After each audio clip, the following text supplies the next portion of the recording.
Jonathan Crandall back here again. This time we're covering work and springs. You know, boingy, boingy, boingy. Okay. Robert Hooke was a guy who worked with springs. And there is something called a spring constant. Now the spring constant, it tells us something about the spring. How easily can we stretch it, or how easily can we squash it? It depends on the kind of spring that we're using. Okay?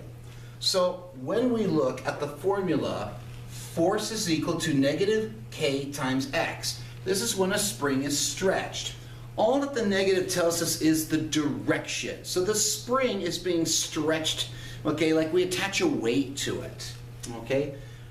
That's the force. Now, in this case here for the force, we can use force due to weight, mass times gravity, is equal to Kx. Now, X is how much is the spring been stretched from its original length, okay? The K is our spring constant. Now the units of K is newtons per meter. So if we have a high spring constant, okay, that's going to be kind of hard to stretch the spring. You'll have to put a lot of oomph in order to stretch it. On the other hand, if it's a low number of newtons per meter, then it's going to be very easy to stretch that out. Okay? So again, this is looking at how strong or weak a spring is. We can talk about springs in ballpoint pens. We can talk about springs in the cars. Now, if we look at the springs in the car, would we expect that to be a low K value or a high K value? Well, given that it's a car, it's going to take a lot to make that spring smaller. That's going to be a high K value. On the other hand here, when we're looking at the click, click, click of a pen, it's not going to take that much effort to make that spring squash it down, and that's a low K value. Okay? So let's take a look here. So here's a problem where we have a spring with the constant, a K of 0.5 newtons per meter. It's stretched from its equilibrium position of 0 meters to plus 0.25 meters. Now what is the force of the spring that it exerts? Okay, well we have ourselves a K. We know when it says the equilibrium position, that's really a fancy way of saying its starting point. It hasn't moved at all, but we've stretched it. How much have we stretched it? This much, and that's our X. Now the fact that the spring is being stretched, we're going to make that negative, okay, for the sake of argument. So force is equal to negative Kx. This is very much a plug and chug type problem. So our force is equal to 0.50. We have a negative, so I'll put the negative out here in the front, okay, by 0.25 meters, and here it's newtons per meter for our spring constant. Now the negative, we apply it because the spring is being pulled. Okay, it's being stretched. So let's go with it. Okay, so 0.5 times 0.25, and we get a force of 0.125 newtons. That's our force. Okay? That's not a very tough spring. We can easily pull that one, considering 1 newton of force is about 2.2 pounds of push or pull. Okay? I'm sorry, a quarter of a pound. Push or pull force. All right, let's go ahead and let's move on with our next one. Okay. So again, this is the same type of problems here that you're just going to plug it in. You know this is your K. You know this is your X. You know the spring is being stretched, so you can use F equals negative Kx when the spring is stretched. Okay? So those are very straightforward. Okay? I don't think I need to go over those with you, but they are good practice. Okay? But now we got to look at the next thing, and that is springs do work as well. So when we look at the work that a spring does, we look at 1/2 times the spring constant times how much has it moved squared, the displacement, that's squared. So here we have a spring with a K of 0.5 newtons per meter. We stretch it from its original point, its equilibrium position of 0 meters to plus 0.25 meters. So how much work does the spring in fact do? Well, let's take a look. So work is equal to 0.5, that's our 1/2, okay, and we have a spring constant of 0.5 newtons per meter, okay, and I'm putting in the units there, multiplied by 0.25 meters, and we're going to square that, okay? So when we look at it, we're going to say work is equal to, and it's going to be a negative, guys, again, because we're stretching it. Negative 1/2, not negative. Sorry, I'm getting confused with the other one, folks. Nothing to see here, nothing to see here. Here, let's close this. Okay, so 1/2 times K times X squared. So let's go ahead and let's do that. 0.25 times 0.25 times 0.5. Oops. Clear. So 0.25 squared.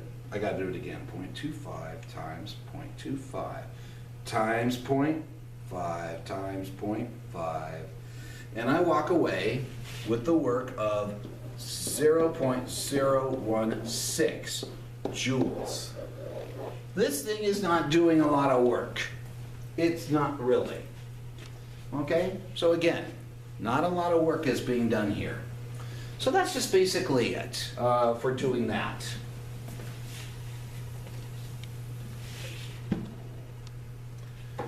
How come it doesn't work like this in class? All right. So here's another problem, just like the previous one, except now what we did, we changed the spring constant. We made it a little bit tougher. It's 2.5 newtons per meter, okay? So, and we stretched it again to 0.25. So let's go ahead and, ooh, that's the wrong thing. This is what happens when you touch something you shouldn't, okay? All right, let's see. Yeah, there we go. All right, let me check on the time here. Yeah, we're doing great. Okay, so we made the spring constant a little bit higher. So we have W equals 1/2 kx squared. All right, we're looking at the work, so our work is going to equal 0.5 multiplied by 2.5 newtons per meter. Okay, multiplied by our distance squared, so 0.25 meters. Now, if you wanted, you could go and do this. That's the same thing as saying 0.25 squared. That eliminates any confusion. And for some people, if they want to do it this way, that's totally fine. It's whatever works. Remember, the idea is to have problem-solving skills, analytical skills. So 0.25 times 0.25 times 2.5 times 0.5, and I walk away with 0.0781 joules. So that's how much work the spring did. Wow. Yeah, you know what? I think I burnt more joules just doing this video compared to this. Okay, but hey, that works out that way.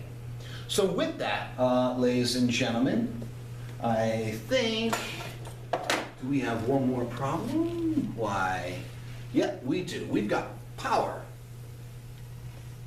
Okay. Come on. So, power is very straightforward. Power is work divided by time. That's all that it is. Okay? And let me double check here. Yeah, I've got the time to do this. So, like I said, I'm trying to break the chapter into pieces, and I'm going to go more by topic. Okay? So, formula for power is equal to work divided by time. The unit of power is 1 joule per second, which is equal to 1 watt. Not what, watt. Wait, what? No, watt. Watt. That's the unit of power. And you may have seen this before when you look at light bulbs when they say 40-watt light bulb. It kind of tells us how much power is there in the light bulb. Okay? So we have here a group of physics students who are pushing a car with a force of 1,500 newtons, a distance of 500 meters. Now they do this in 3 seconds. That's pretty impressive. So what is the power that they put into it? Well, if power is equal to work divided by time, but wait a minute, what's the formula for work? Because we have the time, all right, so we need to figure out, so we have the work and we already have the time in there, but we need the formula for work, and this is where you have to go back and get another formula. The formula for work. Well, you remember the formula for work because it is force times distance. Because work is equal to force times distance here, we can go ahead and say, all right, 1,500 newtons multiplied by 500 meters divided by 3 seconds. This might be a lot of power right there. So let's see, 1,500 times 500 equals, all right, 750,000 divided by 3 equals, so we walk away with 250,000 watts of power. Quite a bit, or 250 kilowatts, if you will, because you can divide that by 1,000. Okay, so that's what it looks like, ladies and gentlemen, for work and springs, and we talked about power. And with that, let me double check here for my next thing. Okay, that is another power. That is another power thing here, but it's very similar. It's a straight up plug and chug type thing. Okay, I'm going to stop here, and we're going to move on with something called energy. Bye.